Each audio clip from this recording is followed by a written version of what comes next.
Greitai, mergos, laubim, nesilaužam, čia nieks, kaip sakyt, va, čia tai sąžiningus merginos. Nagi, tu pajuodėlė, tek čia greitai. Lauk.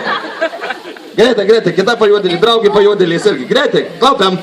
Jeigu nori, nu ką blėt, neblėtų galupčiuk, nesikeikiam čia veselių. Bet turėsiu čia irgi kažkaip tai kalbos išversti. Jo, čia.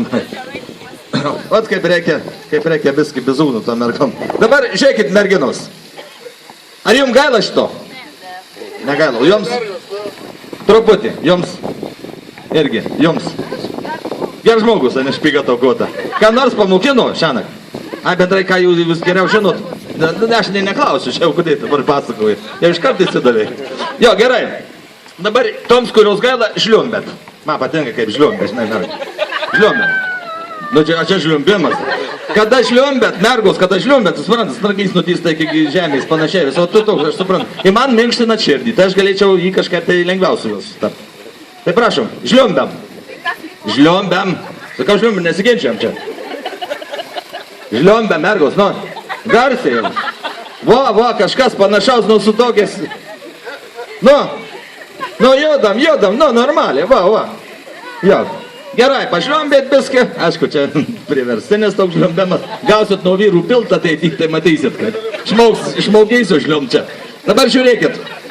Jeigu norit, kad tas žmogus būtų švelniai, kaip sakyt, sutvarkytas, atsakot man į keletą klausimų. Kokį čia lengva užduot tam jums klausimuką. Man, reiškia, pasakykit naminį gyvūną iš raidės B. Nieks nesuplėro. Mergos, galvoj, iš B raidės. Naminis gyvūnas. O, šitą matytų teiliau turi namie. Žinau. Na gerai, o tu pasakyk blandenka iš raidės D naminį gyvūną. Naminis gyvūnas, piršnelį. Na jau irgi staugelis, čiut jau. Jo. D raidė, naminis gyvūnas. Nu ką, naminis gyvūnas dramblys. Nu kada jau? Nu, dvi blusos vaikeli, nu paprastas dalykas. Na, tos pajuodėlės paklausim, gudriai labai, liežuviu čia man nerodyk, labai seksualus. Ir dabar žiūrėk, tada pasakyk naminį gyvūną iš raidės T. Norėtum, tarakonas vaikeli. Kaip nežinau čia tokių dalykų. Gerai, kadangi šitoks reikalas, jau jūs čia sušvelninu tam piršliui tą visą dalyką su to pakūrimu, tai norėčiau, reiškia, kad viskas eitų tvarkingai. Tai norėčiau paskaityti, reiškia, tą tokį piršlio kūrimo aktą. Mergos žliumbet, biškai, nu tai nors vaizdas darykit, nu ką gaila, to žliumbet, nu. Juokės jūs pasirodė. Da, pirma veselė tokia, kad piršlių negailytų. Jėzus Marija, kas čia per moterį šiais laikais jokios, neturi širdies, nieko, ten akmuo. Taigi, ponai, svečiai ir ponios viešnios, išklausykite dekretą apie baisingus vieno melagio ir suvedžiotojų nusidėjimus. Nu, jeigu nešliumbet, pašliumtumėt palėščiau, dabar klūpukit. Gimė tasai bestienais 9 metais, kuomet katė šunis pjovė, zuikis būgną mušė, lapė alų darė, šunis gėdojo, žuvis lėkiau, senos bobus veršius kerpo, mergikės tekėti nenorėjau, vaikina jenas nežiūrėjau, tasai buvus berniokas, vilkų penėtas, vėjų nešiotas, per visą margas vietą, augo ir išaugo į baisų veltėdį ir melagį tikrą į vagį. Klausėt, ką jis paugė. Ogi gražią panelę, jauną mergelę. Klausėt, kaip paugė. Ogi piršliauti pasišovęs. Atvyko tasai niekadėjęs į jaunosios panelės tėviškėlę ir pripliurpė, priskalatijo mergelė ir jos seniems tėveliams, kad už žalių gėrių, už lygių laukų, bajoraitis gyvena puikiuose rūmuose ir yra jisai tą jauną mergelę nusižiūrėjęs. Taip širdingai įsimylėjęs, kad nei dienos be jos išturėti negali. Ir jei tik jis sutinkantį už jo tekėti, turėsinti visko lygi valiai. Mūro dvarą su langais daimantiniais, takai sūriais grįstais, nuo gausybės dešrų ir skilandžių, klėtis lūžtančias. Būsinti už jūrų šilkais apraidyta ir valdysintis viskam. Kaip tik jo širdis lieps. Pasiklausė jaunoji mergelė tų gražių žodelių, postringam patikėjau, o patikėjus, kaip matot, ir ištekėjau. O ką mes visi čionai atvykę, reiškia, suradom? Medinės triubas varnalėšom paramstytas, langus lenčikėmis užtaisytus kleitį nedabudavota ir šunį gauruota. Apgaudį pasijutę, ryžomais tokį piršlį melagį nuteisti, reiškia ilgai mintijome, kokią bausmę jam paskirti. Kas siūlytų bausmę kokią nors? Paskandint! Baikit, žinokit, dabar davo vanduo, tai nesmirt. O paskui kas bus. Taigi, siūlyčiau užmėtyti dešromis, ar katėmis užpjudyti, ar leisti veršiams užbadyti. Reiškia, 2 dienas galvojam, pakaučius kasėm, kol nenupliko, laužėm galvas, kol nenulūžo ir sumastėm, kad su vis geriausia būtų tokį netikėlį pramaniugą pakarti. Nu, ta prasme, ne tik pakarti, bet dar iš jo šalų naudingų rakandų subudavoti. Iš makaulės pasidarysim likterną. Iš akių podelius, iš ausų dubiniukus, iš dantų smailus kaltus, iš gerklės triubas, nagi... Gerai, tinka. Iš pilvų būgną, iš kaulų kočėlus, iš rankų greiblius, o iš grobų, vėdarų prisikepsim ir šauniai pasibūsim dar ir toliau, tai vis bus iš melagio kokia tai nauda. Ant tų žodžių mūsų prakalba kaip ir eina į pabaigą, po to ir pasirašom. Mes teisingiausių tribunolų, rozumniausiai teisėjai, skelbėme šią nutartį dėl vieno nematyto ir negirdėto melagio, kadangi jau niekas nematė ir negirdėjo, viską teko išgalvoti mums patiems. Tai siūlyčiau, man atrodo, iš karto čia be jokių tokių karti.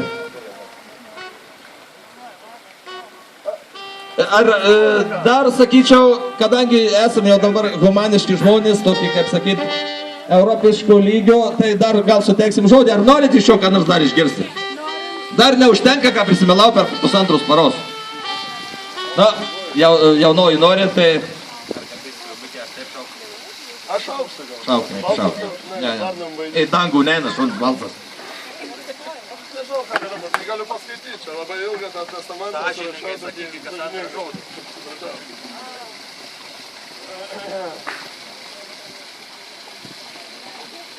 Aš neteisingai apkaltintas ir žiauriai minčiai pasmerktas teisinuose. Liudininkų giminės atstovas visų iškilmingumu čia susirinkusiems pareiškia. Siekdamas, kad po mano mirties pasidalijant gausų mano turtą nekiltų vaidai, ar net pilietinis karas, noriu savo gyvybėmis kuo teisingiausiai šiuo testamentu paskirstyti. Todėl prieš tai atsakykite į klausimą, ar aš kam nors esu nors skolingas. Skolingas kam nors? Tyla. Nu, žmogeliai, pasisakykit, tikrai sakykit, šansas ir išlaužti šių ką nors. Tai nežinom, nuo ko pradėti, sakyti. Nu, nuo pradžios, kiek skolingas ir panašiai. Taigi pareiškiu šiuo... Jaunoji kažką nors pasakyti, skolinga, jaunai. Nu, ta prasme, tą tokį, greitą. Turi kreiptis į vytą, tai didesnis triukas. Ne, bet tai vis tiek tau teks atlikti dar. Nepasitikė jėgom savai. Taigi, iš tikro, mačiau, kad mano žmona atiteks geriam vyram, čia tokie buvo labai sunku ratus.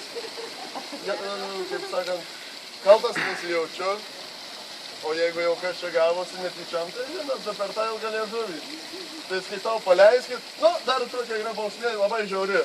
Mergių užbučiavimas iki negyvumo. Oi, tai čia ilgai užtruks. Šitų laikų mergų neužbučiuosi, jūs tave greičiau tada, sakyčiau. Stiprių nebijau. Gal tada, kad čia negatyt nuotaikus veselnius, tai mažų reisim pirš ten būtų gražiai, žiūriu susitarsiu ten, kad nesu visai eina normaliai. Matyt, na, kažkaip tai toks įdomus. Ai, dar. Atiduok dar viską, turi piniginę, atiduok. Piniginę, mums gali atiduoti, mums reikės. Namo. Vis tiek keliavinimą į Klaipėdą reiks parvažiuoti, žinai, tai aš nežinau, kur čia gilesni ir kad nesmirtėtų, tai ir einam. Kišį jau matėšą.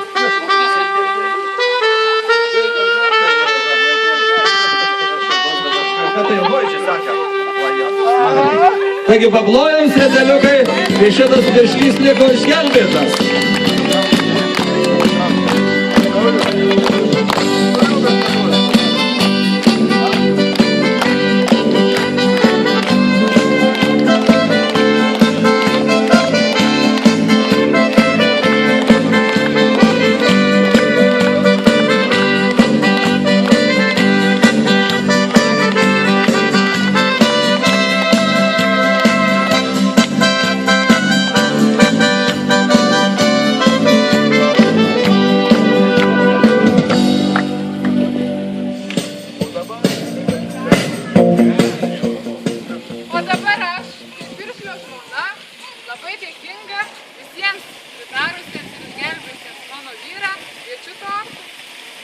sporto, tai labai nesidaryk, nelabai čia užtarėjų buvo.